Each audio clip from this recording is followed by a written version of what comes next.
Class 12th के सभी छात्र छात्राओं को सादर अभिवादन। हम पढ़ रहे हैं मलिक मोहम्मद जायसी द्वारा रचित प्रसिद्ध पाठ 12 मासा और वीडियो नंबर 2। वीडियो नंबर 1 में हमने पढ़ा था मलिक मोहम्मद जायसी की जीवनी, पद्मावती की घटनाओं का प्रसंग और 12 मासा का प्रथम पद। आइए तो अब इस दूसरे वीडियो में हम पढ़ते हैं 12 मासा के प्रथम पद का भावार्थ और वर्णन है इसमें बिरैनी नागमती के अगैन मास का बिरही वर्णन।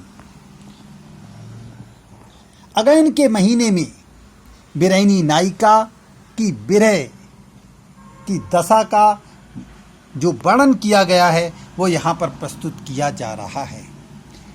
बिरैनी नायिका कहती है कि अगैन के महीने में दिन छोटे होने लगते हैं और रातें बड़ी।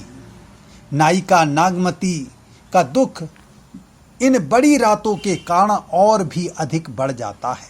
वह कहती है कि ये बड़ी रातें वह कैसे काटे। दूसरी पंक्ति, नायिका को अब तो दिन भी बिरह के कारण रात जैसे बड़े लगने लगे हैं। नायिका बिरह की अग्नि में उसी प्रकार जल रही है जिस प्रकार दिया में बाती जलकर नष्ट होती है। तीसरी पंक्ति, शीत ऋतु के कारण उसका हृदय में कंपन हो रहा है। उसे अपना शरीर शीत के कारण कांपता हुआ सा प्रतीत होता है। वह कहती है यह सर्दी तभी जा सकती है जब प्रियतम उसके पास हो। चौथी पंक्ति, शीत ऋतु के आगमन पर घर घर में स्त्रियां ही नहीं हर कोई सुंदर सुंदर वस्त्रों को धारण किए हुए है, लेकिन नायिका कहती है मेरे रूप सौंदर्य को तो मेरे प्रियतम अपने साथ ले गए हैं। पांचवी पंक्ति, प्रियतम बिछुड़ने के बाद अर्थात जाने के बाद पुनः लौटकर नहीं आए। यदि प्रियतम अब भी लौटकर आ जाएं तो उनका वही रूप सौंदर्य पुनः वापस आ सकता है। छठी पंक्ति, बिरैनी के हृदय को ठंडी अग्नि जला रही है। तात्पर्य यह है कि बिरह की अग्नि ऐसी होती है जो ठंडी होकर भी जलाती है। यह अग्नि उसके हृदय को सुलग कर जलाकर राख कर रही है। इस दुख की जलन अर्थात पीड़ा को नायिका कहती है प्रियतम नहीं जानते। यह बिरह की आग मेरे यौवन के साथ साथ मेरे जीवन को भी नष्ट किए देती है। और दोहा, ऐसी स्थिति में नायिका प्रियतम को संदेश देती हुई भौरे और कौए से कहती है कि मेरे प्रियतम से कहना कि तेरी प्रिया बिरह में जलकर मर गई है और उसकी चिता से उठे हुए धुएं से हम काले पड़ गए हैं। और अब दूसरा पद,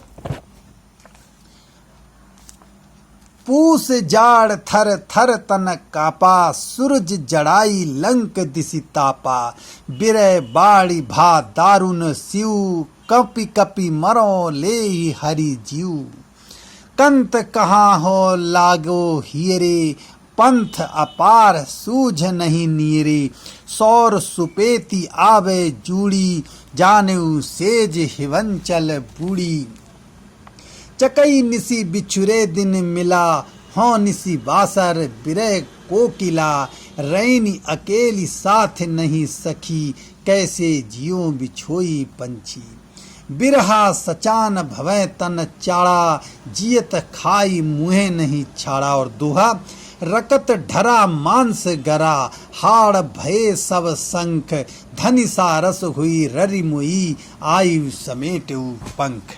तो अब इस दूसरे पद के भाव को देखें। बिरैनी नायिका पूस माह में अपनी बिरही स्थिति का वर्णन करते हुए कहती है कि पूस मास की सर्दी से उसका शरीर थर थर कांप रहा है। सर्दी की अधिकता से सूरज भी जड़ाकर दक्षिण दिशा अर्थात लंका की दिशा में चला गया है, अर्थात दक्षिणायन हो गया है। दूसरी पंक्ति, शीत सर्दी की अधिकता से विरह की बाढ़ आ गई है। नायिका कहती है कि मैं कांप कांप कर मर रही हूँ, ये सर्दी मेरे प्राणों को लेकर रहेगी। तीसरी पंक्ति, हे प्रिय तुम कहाँ हो, मेरे हृदय से लग जाओ, जिससे ये सर्दी दूर हो जाए। तुम्हारे तक पहुँचने का रास्ता बहुत दूर है, तुम मुझे कहीं निकट नहीं दिखाई देते। चौथी पंक्ति, रजाई को मैं ढंग से ओढ़ती हूँ, फिर भी सर्दी अंदर तक आती है। ऐसा लगता है जैसे बिस्तर बर्फ में डूबा हो। पांचवी पंक्ति, नायिका कहती है मेरी स्थिति तो चकवी से भी दयनीय है। चकवी रात्रि में अपने प्रीतम से बिछुड़ती है, किंतु दिन में मिल जाती है, लेकिन मैं तो दिन रात अपने प्रियतम के बिछोह में कोयल के समान कूकती रहती हूँ।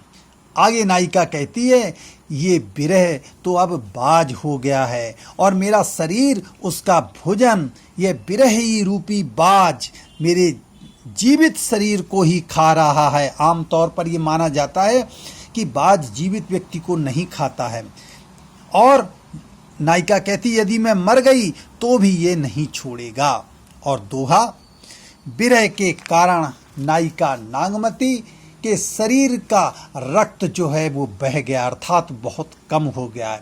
मांस गल गया है, हड्डियां सूख कर शंख बन गई हैं। नायिका सारस पक्षी के समान चीख चीख कर मर गई है। वह अपने प्रीतम से कहती है अब वो ही आकर उसके पंख समेटे। तो ये दूसरा पद था, और तीसरे और चौथे पद को हमने वीडियो नंबर 3 में पढ़ लिया है, और आप लोग उसको भी देख लें। सभी को धन्यवाद, नमस्कार।